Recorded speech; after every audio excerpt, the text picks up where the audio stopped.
ఎట్టి పరిస్థితుల్లో వాళ్ళు సిటీ దాటి వెళ్ళడానికి వీల్లేదు. అన్ని చోట్ల సెక్యూరిటీ టైట్ చేయండి. ఒక్క అంగుళం కూడా వదిలిపెట్టొద్దు. Search immediately. తప్పించుకు తిరుగుతున్న రాంబాజ్ గురించి ఎవరికి ఆచూకీ దొరికినా వెంటనే పోలీసులకు ఇన్ఫార్మ్ చేయండి. అమ్మాయికుడు సార్, మా బావ తెచ్చాడు సార్. ఇంకా 1950 కాలంలోనే ఉన్నాడు సార్. శీలము మానవు అని పోరాటం చేస్తే సమాజం బాగుపడుతుందని పిచ్చి పిచ్చి కలడని కంటున్నాడు సార్. ఇక్కడ మనుషులు పీల్చే గాలి కల్తీ, వదిలే ఆలోచనలు కల్తీ అని తెలీదు సార్ మా బావకి. ఇక్కడ మేము ఉండలేం సార్, వెళ్ళిపోతాం సార్. ఇన్నేళ్ల నా జీవితంలో ఎంతో మందిని చూశాను. ఎవరెవరినో ఎదుర్కొన్నాను, ఎవడెవడితోనో ఫైట్ చేశాను. కానీ ఎవరికి భయపడలేదమ్మా. నెవర్ గివ్ అప్ మెంటాలిటీ ఈ టెంపర్ మూర్తిది. ఆ జంగిల్లో ఉండే జంతువులో మానవత్వం చూశాను, కానీ ఈ కాంక్రీట్ జంగిల్లో మనసుల్లో మాత్రం రాక్షసులను చూశాను.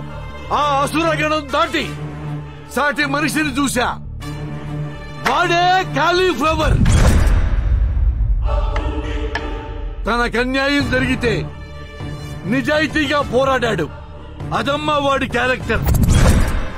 ఎవరో పాప ప్రాణం పోతే సొంత చెల్లెల్ని పోగొట్టుకున్నట్టుగా బాధపడుతున్నాడు. అదమ్మా వాడి సెంటిమెంటు. అసలు ఈ ప్రపంచంలోనే రేర్ పీస్ అమ్మా మీ బావ.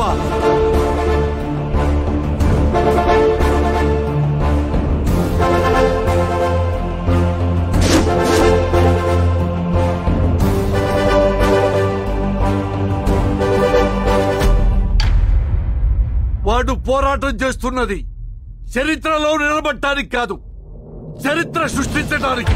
అన్నా, లాగు జారిపోతే టవల్ కట్టావు, పడిపోయే బిల్లని ఒంటి చేత్తో పట్టావు, ఓడిపోయే నన్ను గెలిపించావన్నా. ఆడనా, ఆడు. వాడిలా ప్రతి ఒక్కరూ ఉంటే కోర్టులు, కేసులు, చట్టాలు, తీర్పులు ఏమీ ఉండవమ్మా.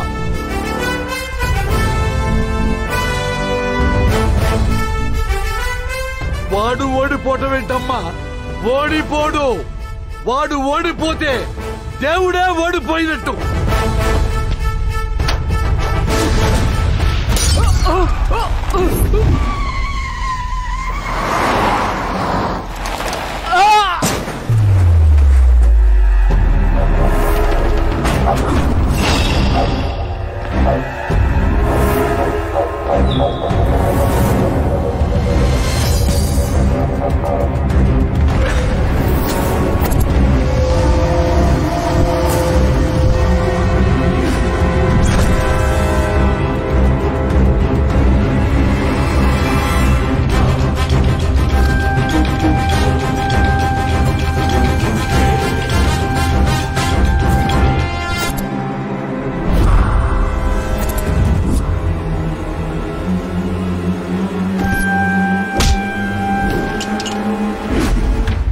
వంశీయులు భార్యను తప్ప పరాయి స్త్రీని తాకకూడదు.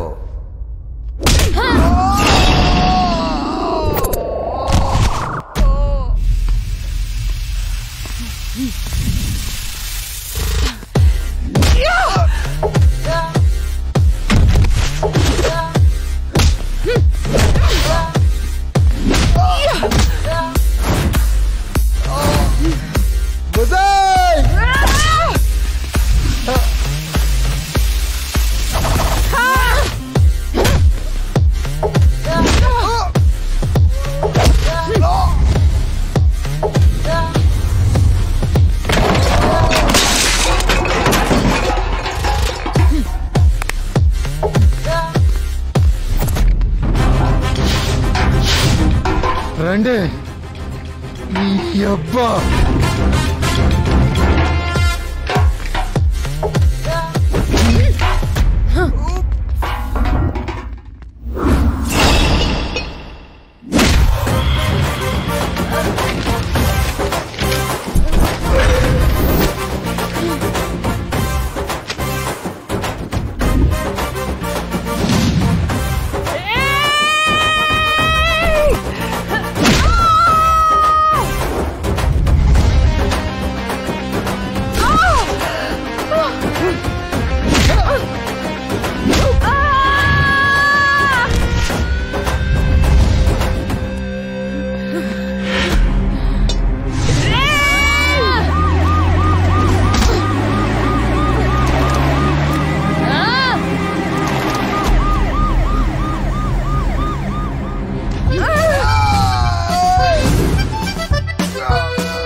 ఏం చేశామో మాకే గుర్తులేదు.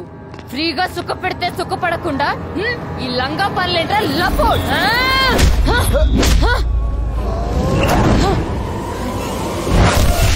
పిచ్చలు విడిగా ఎంజాయ్ చేసి మమ్మల్ని పిచ్చి కుక్కల్లో రోడ్డు మీద పడేసావు కదరా. అన్ని దిక్కుల్లో ఎంజాయ్ చేస్తున్న మాకు ఏ దిక్కు లేకుండా చేసావు కదరా.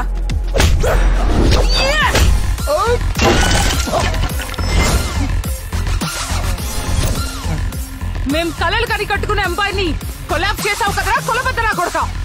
కంట్రీ దాటి వెళ్దాం అంటే వెళ్ళనీకుండా చేసావు కదరా. Country brute.